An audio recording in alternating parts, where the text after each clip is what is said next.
I just got done making a short and I realized that this is nearly not enough time for me to talk. 3 minutes, I feel like I am so limited and based on what I want to say.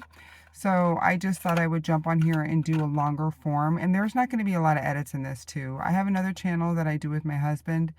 It's called My New AI Wife 3001. We do a lot of editing over there, but this is just really a page that I could talk about business, that I can tell other people what it could do for them by going into business for themselves. And I know that we've talked about it on this page before, how I started a business over 15 years ago.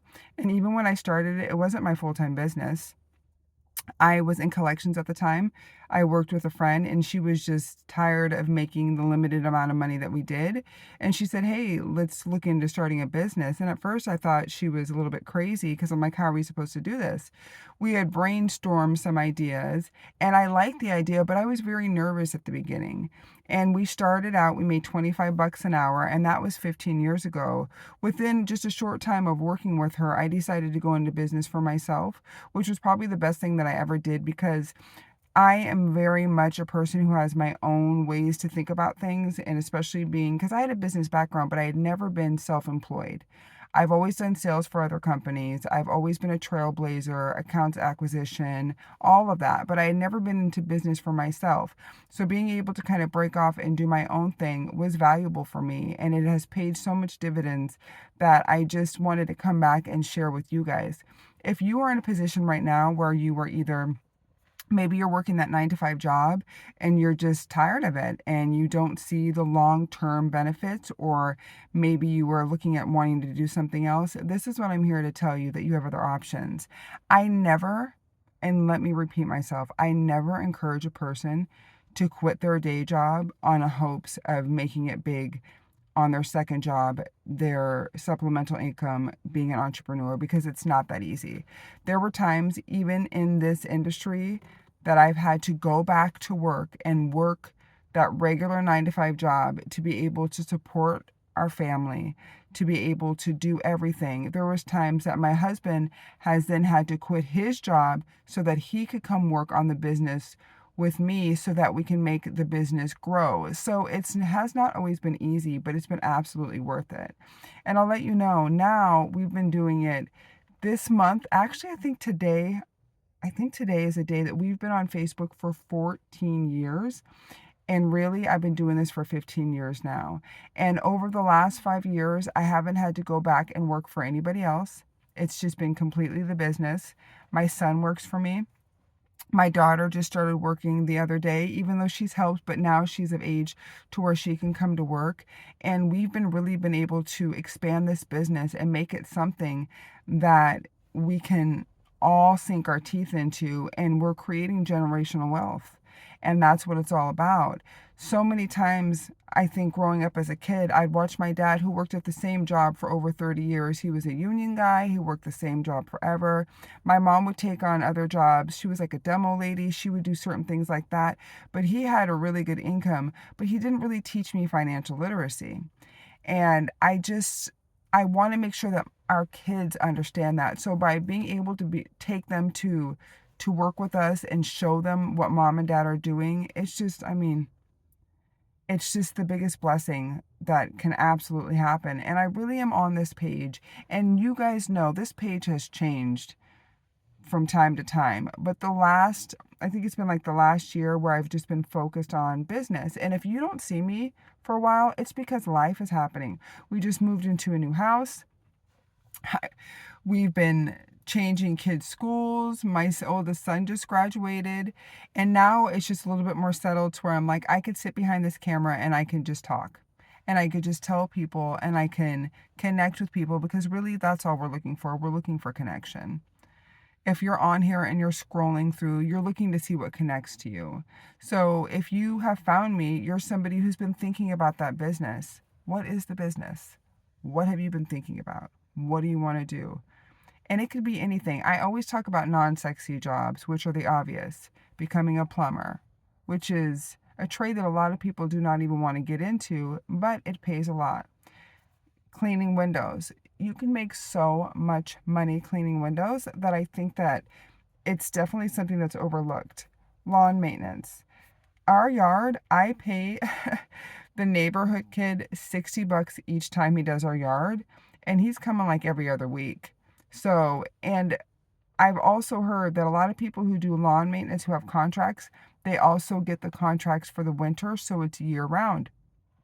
So if you have that ability to be able to do that, that's a really good job. I've done like yard work and I've done the snow, like shoveling and stuff, and that's not for me. Picking up dog stuff. Picking up dog poop is such a lucrative business. I did it way back in the day for one client, and that was the last time I did it. We were like bags full of dog poo around us, and I was like, I don't want to do this. But if you can do that and it doesn't bother you, do it. Start that business. Don't be afraid. If you can deal with pest removal, oh my God, do you know how much money you would make? But some people, just the thought of that might make their skin crawl, so they don't want to do it. But we got to stop thinking that every job that we need is this luxurious job in a penthouse in the top suite doing all of that. Most people who make really good money have the jobs that nobody wants to do. They don't want to do them. Or you can go into painting. Can you paint houses? Do you know somebody who's really good at it? Because they make a killing. They make a killing. Usually in the cleaning industry, if I'm at a location cleaning, there's a few people who are on the site. We're cleaning. There's a handyman there. There's somebody painting and somebody doing the lawn. That's 4 different professions, y'all. And it's all in home services. If you want to take it out of home services, you take it to commercial, to where you're doing larger scale things. So I just really want this page to be a page where you can come and you can brainstorm. Tell me your ideas. Tell me what you're looking at as a business. Ask me questions so that I can give you some guidance. Because when I first started, the internet wasn't as filled with information as it's now. Right now, you can go onto TikTok, you can go onto Instagram, you can go on Facebook, you can go onto YouTube, you can go onto Skool, Skool. You can go just about anywhere to find out where to do stuff. But back in the day, it wasn't. And I had to do a lot of this research. So even though there's so many things that are accessible right now, sometimes it's like, well, I don't even know what I don't know. So that's why I want you to ask me, because there's a lot of things that I didn't even realize that I didn't know. Like starting up the business. I first started as a solo entrepreneur, then I switched to an LLC. I remember how important it was for me when I actually got a business bank account. You need to get a business bank account. If you're somebody who's already started a business and you're just watching this because you want to listen to stuff, you need to make sure that you have that business account and that it's set up the right way. You're going to need your EIN to set up a business account, but set it up so that you can funnel all of your money. And depending on how you take your money, whether it be through Venmo, PayPal, Cash App, Zelle, I only really take my payments through PayPal and Venmo at times, but you can take all of that and you could funnel it straight to your bank so that you can keep track of everything. And then when it's time to do taxes, all of your information's there. So I would definitely streamline how many different ways you take money. I like to take my preference is checks. Then I will do cash to make it easy because some people like to do cash, or PayPal. PayPal is really good at keeping all of your information and doing an itemized detail printout for you when it comes time to taxes. So I love a good statement. I'm all about a good statement. And then I told you guys in the short earlier that I created an app that keeps track of everything. So I keep track of all of my income. I put everything into my app. I do my gas mileage. I do my supplies. I write notes in there. I take before and after pictures. I do all of this in my app that keeps track of everything for my cleaning business, that I can then just upload all of the information into QuickBooks at the end of the year. So it's super easy for me, because for years I had to do all of that the old fashioned way. And I don't mind a good pad and paper, but at some point it's like you have to be able to write this stuff in. So documenting all of your stuff, making sure that you're keeping records. Record keeping is where it is at. Make sure you're doing that.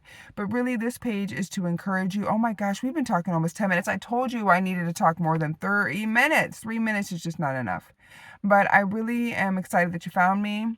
I'm really excited because I want to be able to share things that I've learned over my 15 years as a business owner. And I'm not going to sell you this big old dream where you have to pay me $1,000 to get this information, because I really do feel like we need to be spreading information for free. and then the rest will come. Do you hear what I'm saying? Like, it's good to be able to get information without always having to pay for it. I have taken classes that I've actually paid for. And then I'm like, what was the value in that? What was the value in that? If there's value, yes, pay for it. But so many times you do not have to pay for value. I appreciate you for being here. Peace out.